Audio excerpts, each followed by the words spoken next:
I've been a part of the same guild and raid team since Hellfire Citadel, and I pretty much exclusively do activities such as Mythic Plus, raids and RBGs with them.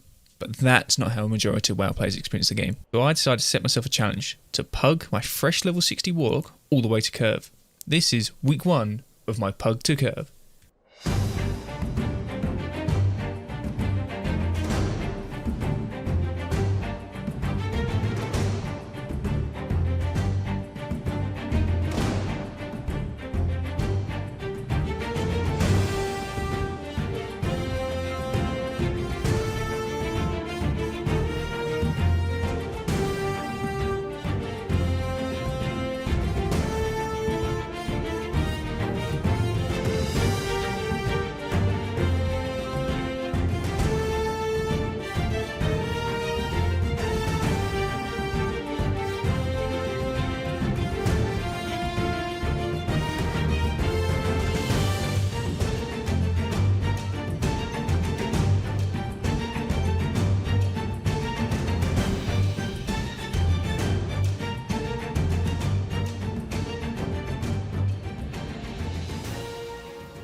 I started off heading to the world boss. This week it was Arm Wield, and lo and behold, not only did it one-shot me, it didn't drop anything.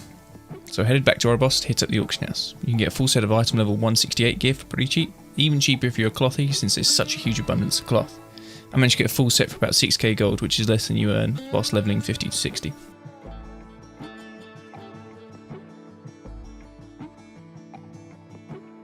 There were 2 or 3 things now holding my item level back, my weapon and my trinkets. Knowing PvP was a pretty safe bet, I likely wasn't geared enough to get into Mythic Zeros quite yet. I ran over to get the mercenary buff that allows you to do battlegrounds as the opposite faction, reducing queue time from 11 minutes to 2 for Horde, and queued for both normal and epic BGs.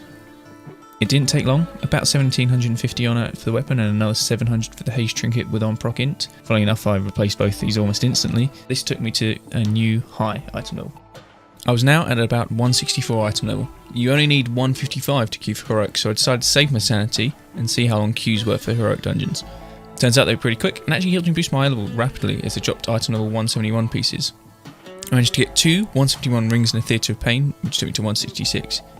Next up was Halls of Atonement heroic. In there I got a 171 staff, RIP to the hour or so I spent PvPing, taking me to a new high of 167. At this stage, I got kind of bored and wanted to go pick up some transmog pieces. This was also an opportunity to get some gold, as the items from legacy raids can get you a bit of quick cash. This small bit of gold meant I was able to pick up an item level 200 Dark Moon deck at the auction house. I was kinda hoping this would push me to 171 so I could queue for looking for raid, but I topped out at 169. Nice. I did a Mist Turner Scythe heroic that I forgot to record, but it pushed me high enough to be able to queue for looking for raid. The queue wasn't too bad, but I passed the time farming Legion artifact appearances. I didn't get a drop of the first 2 LFR bosses, Shriek Queen and Sludge Fist, but I managed to get some boots from a priest. I found the tactic of kill 'em with kindness got me a long way. I messaged them something like, "Excuse me brother, do you happen to need those boots?" It gave me a lot better response than, "Bro, do you need?" I got unlucky with an offhand from Stone Legion Generals, which I still haven't used. Didn't realise at first that Stone Legion Generals and Denathrius drop item level 194 pieces, which is pretty big. I managed to get lucky with a few trades along the way, as well as the Denathrius trinket, and ended my weekly LFR at eye level 175. I also got this lovely message from a shaman who was very happy I got a nice upgrade. I think that's what it said at least. The other big thing I found in LFR was the renown catch up on the legendary recipe drops. I pretty much got 1 renown from every boss, and it looks like legendary recipes are 100% drop in LFR as well as normal, which makes them an easy way to farm renown and get your Legos. Next, I hit up Mr. Turner Scythe and Halls of Atonement Mythic. Between them, I managed to bag another weapon upgrade, as well as a pair of gloves, a helmet, and a ring, all at item level 184. This took me to 179, basically 180, and everything was going pretty smooth up to this point. I did 2 dungeons with the same team pretty much, all was good. Unfortunately, this group decided they need to go off and do IRL stuff, so I stepped into my next PuG, raid the other side Mythic Zero, and that's when it all started going well. The DH was doing under 1k DPS consistently, nobody seemed to know what they were doing, and the tank clearly had an anger issue. After a rather large pull in the Ardenfield section, he decided to fake DC, and the group pretty much fell apart. Didn't even get any drops. After that catastrophe, I realised I could craft my best in slot legendary as I'd got the recipe from LFR and there was enough soul ash if I did both the layer 8s of Torghast and the week 1 quests.